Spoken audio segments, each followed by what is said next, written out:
troisième et dernière partie de l'Africa Newsroom et nous sommes toujours en compagnie de notre invité, M. Mason Ewing, et de nos deux éditorialistes, Jean-Marie Bitomo et Malik Acher.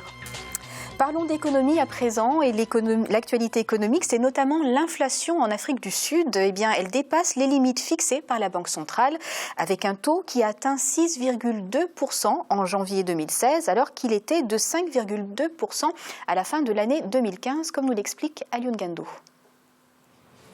Inflation record de 6,2% sur un an en Afrique du Sud. Au mois de janvier 2016, le taux d'inflation sud-africain a dépassé la limite des 6% fixée par sa banque centrale. Au mois de décembre 2015, ce même taux d'inflation dépassait à peine la barre des 5%. Par ailleurs, les bailleurs de fonds internationaux prédisent à la seconde économie d'Afrique une hausse de son produit intérieur brut de 1% pour l'année 2016. Très souvent, c'est une inflation qui est extrêmement en dents de scie, qui peut atteindre entre 6 et 9%. Pour descendre à 3 et 4%. Globalement, l'inflation est souhaitable dans les limites contrôlables parce qu'en fait, c'est un signe de dynamisme économique. Une inflation de 2-3% est souhaitable dans beaucoup d'économies. C'est vraiment de la rigueur et du dynamisme économique. Mais à certains niveaux, quand même, ça commence à plomber l'économie. Parce que quand ça coûte trop cher, c'est justement le pouvoir d'achat qui est complètement à terre. Et par conséquent, ça peut réduire la demande, ce qui va agir négativement sur l'économie dans sa globalité, sur la performance de l'économie. L'inflation touche principalement les produits alimentaires. Certains analystes prévoient que la hausse de l'inflation atteigne les 7,3% à la fin de l'année 2016. C'est un état difficile et déplorable qu'il faut peut-être corriger très rapidement. Corrigé par les autorités publiques qui, à travers la Banque centrale, parce que je dois rappeler que peut-être c'est une monnaie autonome, c'est aussi une banque centrale autonome. Une chose, c'est de corriger très rapidement au niveau de la Banque centrale en rachetant certains titres, ou bien alors c'est un phénomène dérivé de la grosse histoire de ces temps derniers et qui fait que l'Afrique du Sud voit sa monnaie perdre de la valeur. Avec les tendances inflationnistes, la Banque centrale sud-africaine devait augmenter son taux d'intérêt directeur au cours de l'année 2016. En janvier de cette année, ce dernier avait été élevé de 50 points de base pour atteindre 6,75%. Alors Jean-Marie, quelles sont les conséquences d'un taux d'inflation aussi élevé ?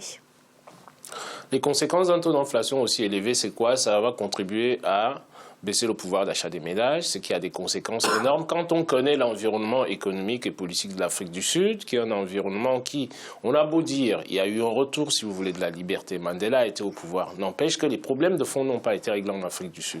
Parce que l'Afrique du Sud reste un pays dans lequel les inégalités qui ont été décriées, ces inégalités-là n'ont pas été résorbées dans le temps.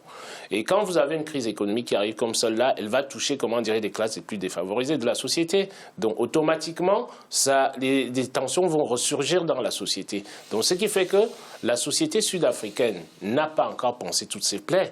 Les stratégies monétaires, les stratégies économiques qui peuvent être mises en place pour pouvoir résorber le chômage ont du mal à donner des résultats concrets. C'est vrai que vous avez une classe moyenne noire qui a vu le jour en Afrique du Sud, mais il reste encore des insuffisances concernant la majorité de la population. Tout simplement pourquoi? Parce que la répartition des richesses dans le pays n'a pas bougé en tant que telle. Vous avez d'aucuns, si vous voulez, les opposants à Mandela en Afrique, qui ont targué le fait que Mandela n'a pas réglé les problèmes qu'il fallait régler. Tout simplement pourquoi? Parce que vous avez ces problèmes des terres, là, de répartition du revenu au sein de l'Afrique du Sud. Donc ce qui fait que quand la conjoncture économique, c'est-à-dire bat de l'aile, les répercussions, c'est-à-dire vont jusqu'à raviver les tensions raciales. Nous voyons ce qui s'est passé il y a quelques jours, si vous voulez, en Afrique du Sud, où les deux communautés sont mises à s'affronter. Tout simplement pourquoi? Parce que l'environnement économique n'est pas favorable, ne permet pas à la population de sortir complètement de cet état des choses. Malik, on est obligé, en parlant de l'économie sud-africaine, d'évoquer l'instabilité politique également? Oui, effectivement, mais je pense qu'il y a aussi un problème de confiance au sein de l'économie, entre patronat et syndicats. Nous avons vu les dernières grèves qui ont survenu en Afrique du Sud. Et on a vu un État qui a été passif ou qui a eu du mal à intervenir pour remettre de l'ordre. Et malheureusement, ces grèves successives ont vraiment pénalisé l'Afrique du Sud. Et on pense tous, bien évidemment, au secteur des mines, et qui représente 40% des exportations. Le problème, c'est que l'Afrique du Sud a déjà été pénalisée par cela, et elle est doublement pénalisée par un contexte international qui est défavorable, où vous avez le cours des mines qui chute, enfin des produits précieux qui chutent malheureusement, et qui met justement l'Afrique du Sud en difficulté. Et le rand sud-africain qui chute drastiquement face au dollar. C'est une spirale un peu vicieuse, parce que justement, quand vous avez cette économie qui a du mal à être productive, quand vous avez justement du mal à... Vous perdez des parts de marché, fatalement, l'économie est impactée. Et la productivité aussi est impactée. Et c'est ça le problème. Le problème majeur, et qui reste un peu un tabou en Afrique du Sud, c'est le problème de la productivité. Nous sommes dans un monde ouvert. Et la productivité en Afrique du Sud doit être améliorée davantage dans tous les secteurs. Et vous savez actuellement aussi que l'Afrique du Sud, malheureusement, ça c'est conjoncturel, est frappé par la sécheresse. Un produit agricole comme l'Afrique du Sud ne peut se permettre justement d'avoir une sécheresse, parce que le secteur de l'agriculture aussi contribue beaucoup à l'économie du pays. Et les bailleurs de fonds, ils perdent confiance en Afrique du Sud ? Effectivement, les bailleurs de fonds, les investisseurs, bien sûr qu'ils perdent confiance, parce qu'ils ne voient pas une ligne claire qui est adoptée par le gouvernement. Jean-Marie parlait justement de la difficulté de voir finalement des résultats aux mesures économiques qui sont prises. Les investisseurs, ils ne vont pas se permettre d'investir leurs capitaux dans un pays où la lisibilité de la politique n'est pas claire. Merci Jean-Marie. Alors la banque sud-africaine Nedbank, elle annonce une inflation autour de 7,3% d'ici à la fin de l'année. Le Sud-Africain moyen peut supporter un tel taux ? J'ai peur que ça ne déstabilise de plus en plus l'environnement économique de la République sud-africaine, tout simplement. Pourquoi ? Parce que c'est une pression supplémentaire qui vient se surajouter, si vous voulez, par rapport à l'État. Donc, si vous avez des prévisions officielles qui sont négatives, j'espère bien qu'il y aura des mesures correctrices qui seront mises en place afin d'amortir ce choc-là au maximum, que ça touche le minimum des gens dans la population.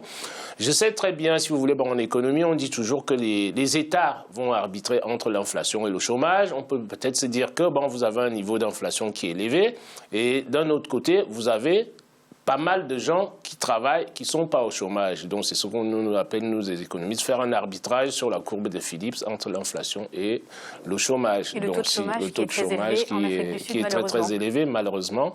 Donc, on n'atteint, si vous voulez, aucun objectif, comme je le disais tout à l'heure.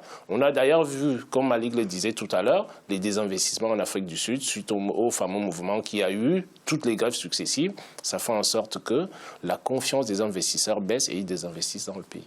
Merci beaucoup. Place à présent à l'économie ivoirienne, avec les actifs bancaires qui ont atteint 7 250 milliards de francs CFA en 2015, un chiffre qui représente une hausse de 25% par rapport à ceux de 2014. Les autorités du secteur visent également un taux de bancarisation de 30 à 35% à l'horizon 2020. Les précisions d'Alioune Gando. 7 250 milliards de francs CFA d'actifs bancaires en 2015 pour la Côte d'Ivoire. Les ressources globales du système bancaire ivoirien ont connu une hausse de 25% par rapport à celle de 2014 qui était de 5 793 milliards de francs CFA. Un constat réalisé par l'Association des banques et établissements financiers de Côte d'Ivoire. En fin décembre 2015, les ressources globales du système bancaire ont augmenté de 25%, avec plus de 1 457 milliards de dépôts supplémentaires comparativement à fin décembre 2014. Les autorités bancaires ivoiriennes ont aussi fait part de leur projet de faire évoluer le taux de bancarisation national. Selon elles, ce taux devrait atteindre 30 à 35% d'ici 2020 si l'économie ivoirienne veut atteindre l'émergence. Un taux de bancarisation de 16% est insuffisant. On ne peut pas être émergent avec ce taux. Il faut faire preuve d'ingéniosité et d'initiative en s'appuyant sur les technologies de l'information et de la communication afin que le taux de bancarisation soit au-delà de 30% ou 35% à l'horizon 2020. En 2016, la croissance économique ivoirienne devrait atteindre 9,8% contre 9,5% atteint en 2015. Grâce aux technologies de l'information et de la communication, l'usage des services financiers via la téléphonie mobile pourrait aider les populations ivoiriennes à développer la bancarisation en Côte d'Ivoire. Alors Jean-Marie, les autorités ivoiriennes disent, et je cite, qu'ouvrir un compte, c'est un acte citoyen. Est-ce qu'il faut d'abord donner confiance aux populations en ce système bancaire ? Tout à fait. Le taux de bancarisation est bas en Afrique, tout simplement. Pourquoi? Parce que nous avons des conditions d'accès pour ouvrir un compte qui sont relativement complexes, que l'État ivoirien, si vous voulez, continue sur sa lancée, à savoir les progrès économiques obligatoirement entraîne, si vous voulez, d'autres effets. Les effets, ça veut dire quoi? Ça voudrait dire que vous avez plus de populations qui vont accéder à un emploi. Et cet accès, pour pouvoir accéder à un emploi, vous avez besoin d'avoir un compte. Donc l'État est là, si vous voulez, c'est l'organe régulateur d'une économie. Donc cette régulation-là passe par plusieurs facettes. Il n'y a pas uniquement de poser des politiques économiques sur la table. Il s'agit aussi d'encourager la population, de faire en sorte que la population ait confiance au système bancaire et au système financier, que ce soit au niveau de l'accès aux ressources, que ce soit au niveau de la gestion courante des ménages, des entreprises, comme cela peut se passer dans toutes les économies du monde. Donc, il y a déjà, si vous voulez, un mouvement qui est un mouvement positif, qui vise, on nous disait dans le reportage tout à l'heure que vous avez eu, c'est-à-dire une hausse des dépôts considérable qui est de l'ordre de 25% sur une année. Ce ne sont pas des choses qui se rencontrent dans toutes les économies, que ce soit même au niveau mondial. Donc à partir de là, je pense que cette éducation de la population ivoirienne là est nécessaire et importante pour conforter et consolider surtout les bases de l'économie, pas celle de la croissance, je parle des bases de l'économie au niveau macroéconomique. Alors Malik, on en vient toujours à la question finalement de l'emploi. Le gouvernement ivoirien qui a annoncé récemment la création d'un fonds de valeur de 500 millions de francs CFA pour financer les projets relatifs aux TIC. La Côte d'Ivoire, elle se positionne finalement comme un leader sur le continent en matière de technologie? Oui, il y a beaucoup de choses qui ont été faites ces dernières années en Côte d'Ivoire, notamment dans les TIC. Mais justement, ce développement des TIC il a été aussi possible grâce justement à cette libéralisation des banques. Et c'est lié. Donc, quand vous avez des investisseurs qui sont rassurés par le climat des affaires et justement la disponibilité d'avoir des financements, ils viennent investir justement dans ce secteur-là des télécoms.